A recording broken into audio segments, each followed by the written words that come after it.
So I would like to thank everybody for showing up today to talk to us about what we can do together in the aquaculture and fishing space. So just getting this set up here. There you go. So basically, this is one of 6 or 7, I should say, planned workshops. What we're doing is a full out technology scan, capacity scan for, and this is the NRC speaking, to better understand where we should be placing our investments and how we should be collaborating and cooperating with our stakeholders to really accomplish something for the blue economy. I'm going to give you a very quick overview of the NRC because we're not really here to talk about the NRC. We're really here to talk about what it is that we could do together from an innovation perspective and what's keeping us from getting where we could be.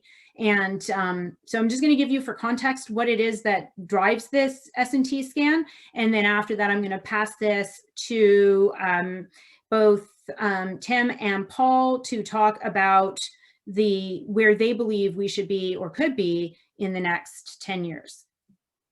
So NRC, who we are, what we care about, or why we care about the ocean, and why we're here today. I like to put this picture up first, or this slide up first, just so that you know who you're getting in touch with or involved with. So the National Research Council is actually Canada's R&D lab, if you want to call it that way. In the US, there's many labs, and in Canada, we have one federal lab for research and technology. And so this is natural and applied sciences. We do not do social sciences at the NRC.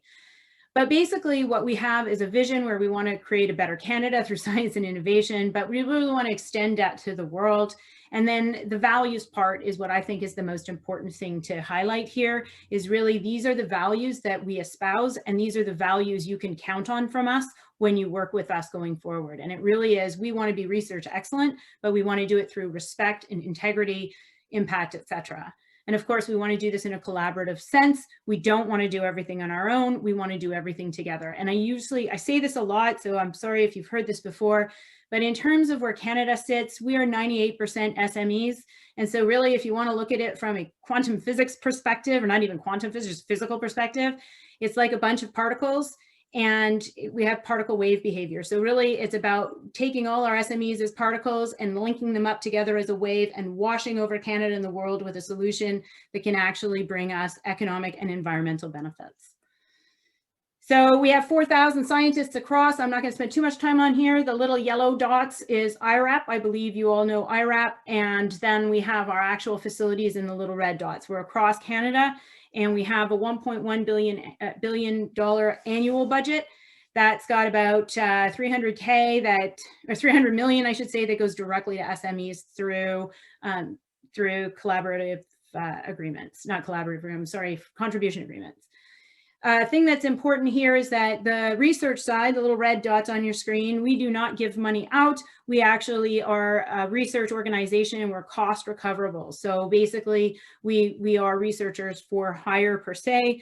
Our facilities are paid for and not our salaries. And we do that purposely to stay relevant. If we don't cause, or nobody cares for it, if they don't pay for it, we've learned that, right? Things for free are just, people just don't value it. So we do this to ensure that our value is there.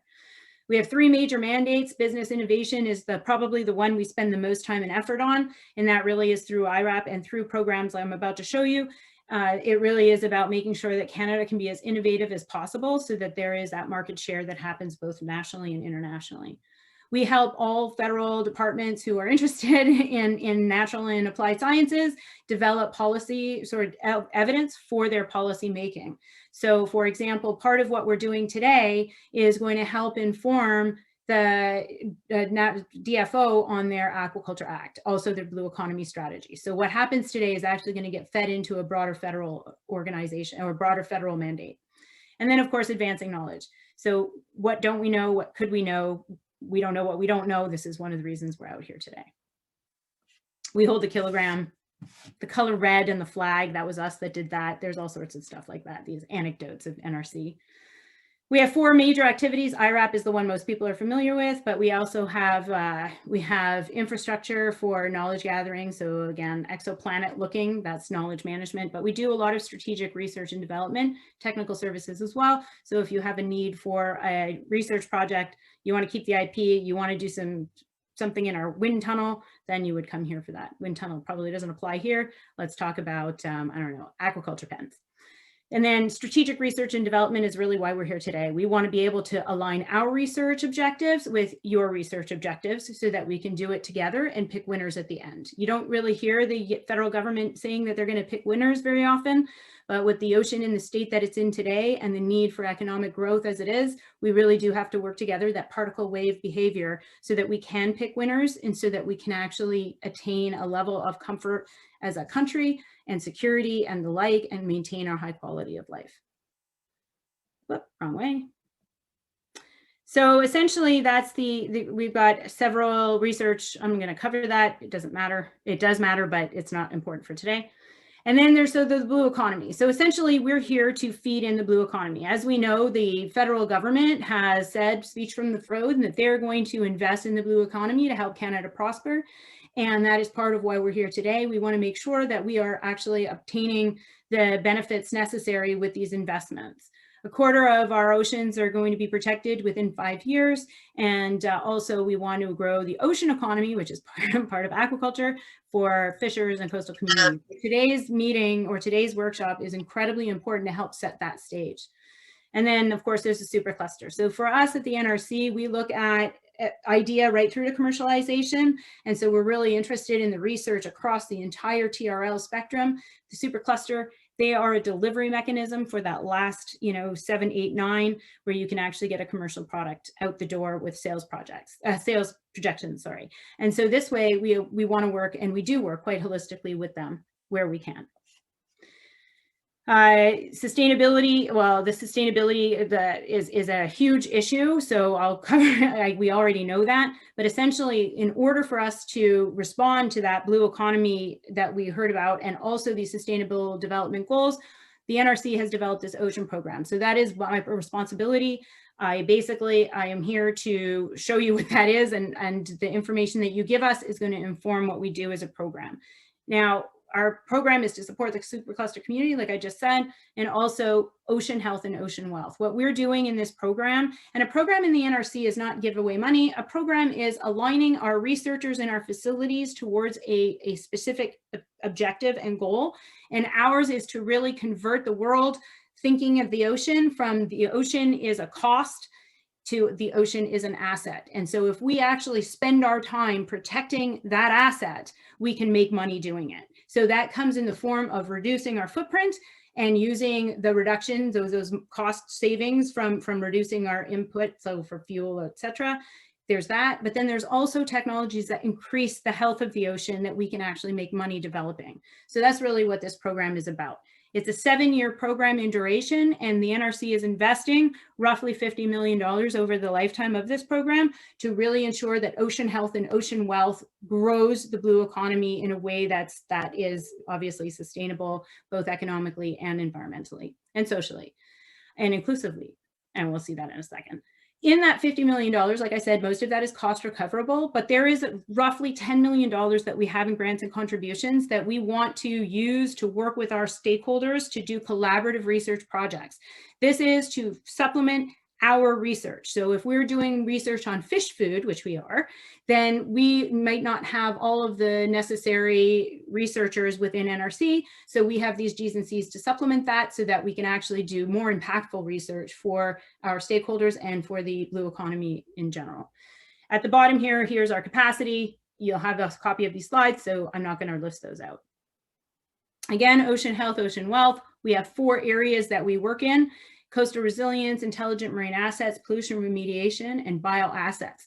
Aquaculture and fishing actually falls under all of these. So we don't have one that's just specifically aquaculture. However, we do in our performance measurement workshop, logic model, we have aquaculture and fishing as something that is important to us. And it is a sector of strategic need in Canada for food security, as well as economic growth. And this is just to show how the ocean wealth and the ocean health always fits one another. We won't do anything in our program if it's not going to be helpful to the environment of the ocean. We need to make it healthy. And then finally, inclusion is built in. So we're wrapping our program with something called an ethical space that is really, it's developed for Indigenous reconciliation, but in the science world, it is the same thing. We typically need both views. So from a First Nations perspective, that's two-eyed seeing, but it's really about how do you form an environment where every view scientifically is seen as credible. And so we're doing that. We also are looking at GBA plus, and we're making sure that we have the right balance going forward. And if we don't, we're going to figure out why. And then, so why are we here today? The program itself, to make sure that we are investing in the right place, the program itself has taken on this scan, like I was saying. So in this scan, our program is 7 years. We're really looking out for 10. Some people have, 30-year plans. And so we would say, okay, well, how do we get somewhere in 10? Because the program is not going to be around then. And we'll start looking at program take 2, probably in the 5 or 6 year time frame. But in this scan, what we're doing is 3 things. These workshops are a fundamental part of this, where we're speaking with stakeholders directly to figure out what the challenges are and how we can overcome them so we can do something together and set a stage for a vision, which Tim and Paul are going to do today. And then we're doing a publications and an affiliation scan. So we're taking a look at all of the research that is being done within the aquaculture, in this sense, aquaculture and fishing domains. And then we're looking at the affiliations of those publications, both nationally and internationally, so that we get a really good sense of who is doing research in the fields of aquaculture and fishing, period.